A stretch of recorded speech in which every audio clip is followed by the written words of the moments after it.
Civil service 2026కి సంబంధించి సన్నద్ధతతోనే success దిశగా మరికొద్ది రోజుల్లో సివిల్స్ ప్రిలిమ్స్ నోటిఫికేషన్ ఈ నెల 14లో విడుదల కావాల్సిన నోటిఫికేషన్ వాయిదా, పరీక్ష తేదీ కూడా వాయిదా పడే అవకాశం, సుదీర్ఘ స్పష్టమైన ప్రణాళికతోనే సత్ఫలితం. సివిల్స్ ప్రిలిమ్స్ 2026 నోటిఫికేషన్ త్వరలో వెలువడే అవకాశం ఉంది. ఐఏఎస్, ఐపీఎస్, ఐఎఫ్ఎస్ సహా దాదాపు 20 కేంద్ర సర్వీసుల్లోకి అభ్యర్థుల ఎంపికకు నిర్వహించే ప్రక్రియ ఇది. సాధారణంగా సివిల్ సర్వీసెస్ నోటిఫికేషన్ వాయిదా పడదు, కానీ ఈసారి ప్రిలిమ్స్ నోటిఫికేషన్ వాయిదా పడింది. ఈ నెల 14నే విడుదల కావాల్సిన నోటిఫికేషన్ పరిపాలన కారణాల వల్ల వాయిదా వేస్తున్నట్టు నిర్వాహక సంస్థ union public service commission UPSC ప్రకటించింది.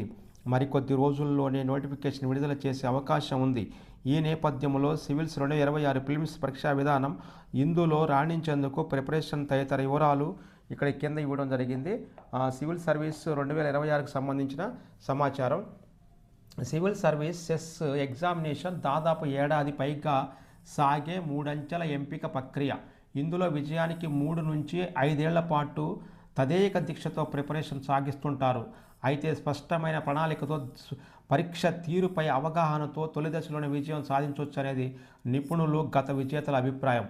సామర్థ్య స్థాయిపై అంచనా వేసుకోవాలి. వారి సామర్థ్యాన్ని బట్టి ఆప్షన్స్ పై అవగాహన ఉండాలి. ఏ ఆప్షన్ తీసుకుంటే మనం రాణిస్తామో దాన్ని ఫాలో కావాలి. ఇక తర్వాత నిర్దిష్ట ప్రణాళిక ఉండాలి. నిర్దిష్ట ప్రణాళిక. నెక్స్ట్ సిలబస్ పరిశీలన, గత పరీక్షల విశ్లేషణ, మెటీరియల్ సేకరణ, ముఖ్యమైన అంశాలు అనుసంధానముతో ముందుకు, కరెంట్ అఫైర్స్కు ప్రాధాన్యం. ఇటీవల కాలంలో సివిల్స్ ప్రశ్నాపత్రాలను పరిశీలిస్తే కరెంట్ అఫైర్స్కు ప్రాధాన్యం పెరుగుతుంది. కాబట్టి అభ్యర్థులు తప్పనిసరిగా కరెంట్ అఫైర్స్ను నిరంతరం ఫాలో అవ్వాలి. విశ్లేషణాత్మక అధ్యయనం. సివిల్స్ ప్రిలిమ్స్ పరీక్ష ఆబ్జెక్టివ్ విధానంలో నిర్వహిస్తున్నప్పటికీ అభ్యర్థులు మాత్రం విశ్లేషణాత్మక దృక్పథంతో అధ్యయనం సాగించాలి. ఆ ఫలితంగా అభ్యర్థులకు మెయిన్స్ పరీక్ష కోణంలో అవసరమైన డిస్క్రిప్షన్ అప్రోచ్ అలవడుతుంది. ప్రాక్టీస్ చేసుకుంటూ సివిల్స్ ప్రిపరేషన్లో అధ్యయనంతో పాటు ప్రాక్టీస్ కూడా ముఖ్యమని గుర్తించాలి. సదరు సబ్జెక్టులోని ముఖ్యాంశాలను నోట్స్ రూపంలో పొందుపరుచుకోవాలి. ఇది రివిజన్ సమయంలో ఎంతో ఉపకరిస్తుంది. Prelims plus mains. సివిల్స్ అభ్యర్థులు ప్రిలిమ్స్, మెయిన్స్ సిలబస్ అంశాలను ఒకే సమయంలో చదివే వ్యూహం అనుసరించాలి. దాదాపు 70% సిలబస్ అంశాలు సివిల్స్, ప్రిలిమ్స్, మెయిన్స్ రెండింటిలోనూ ఉమ్మడిగా ఉన్నాయి. వీటిని ప్రిలిమ్స్ ప్రిపరేషన్ సమయంలోనే విశ్లేషణాత్మక దృక్పథంతో చదివితే మెయిన్స్కు కూడా సన్నద్ధత లభిస్తుంది. అయితే ప్రిలిమ్స్కు నెల రోజుల ముందు నుంచి మాత్రం పూర్తిగా ప్రిలిమ్స్కి సమయం కేటాయించాలి. చివరి నెల రోజులు రివిజన్. ప్రిలిమ్స్ పరీక్షకు నెల రోజుల ముందు నుంచి పూర్తిగా రివిజన్కి సమయం కేటాయించాలి. ఈ వ్యవధిలో కొత్త అంశాలను చదువుకోవడం, అందుకు కసరత్తు చేయడం వల్ల లభించే అదనపు ప్రయోజనం అంతంత మాత్రమే. దీనికి బదులుగా రివిజన్కు సమయం కేటాయించడం వల్ల అప్పటి వరకు తాము చదివిన అంశాల్లో మరింత పట్టు సాధించే అవకాశం ఉంది. సివిల్స్ పరీక్షా విధానం ఒకసారి చూస్తే, సివిల్స్ పరీక్షా విధానం paper 1 subjects general studies. Paper 1లో జనరల్ స్టడీస్ ఉంటుంది. జిఎస్ 100 ప్రశ్నలు ఉంటాయి. ప్రతి ప్రశ్నకు 2 మార్కులు ఉంటాయి. 200 మార్కులు. Paper 2 aptitude test. ప్రశ్నలు 80 ఉంటాయి. 200 మార్కులు ఉంటాయి. మొత్తం మార్కుల సంఖ్య 400. సివిల్స్ ప్రిలిమ్స్ పరీక్షా విధానం 2 పేపర్లు, 400 మార్కులు, 100 + 80 180 ప్రశ్నలు. ఒక్కో పేపర్కు లభించే సమయం 2 గంటల్లోనే 100 ప్రశ్నలు గుర్తించాలి. కనీస అర్హత మార్కులు పేపర్ 2లో 33% మార్కులతో ఉత్తీర్ణత. పేపర్ 1లో కనీస అర్హత మార్కులను యూపీఎస్సీ నిర్దేశిస్తుంది. వీటి ఆధారంగా అభ్యర్థులను మెయిన్స్ ఎగ్జామినేషన్కు ఎంపిక చేస్తారు. అయితే తుది ఫలితాల్లో మాత్రం ఈ మార్కులను పరిగణలోకి తీసుకోరు. సివిల్స్ ప్రిలిమ్స్ 2026 సమాచారం. నోటిఫికేషన్ విడుదల జనవరి చివరి వారం లేదా ఫిబ్రవరి మొదటి వారంలో. ప్రిలిమ్స్ పరీక్ష తేదీ 2026 మే 24. అకాడమిక్ అర్హత బ్యాచిలర్ డిగ్రీ ఉత్తీర్ణత ఉండాలి. వయసు జనరల్ కేటగిరీ గరిష్ట వయోపరిమితి 32 సంవత్సరాలు.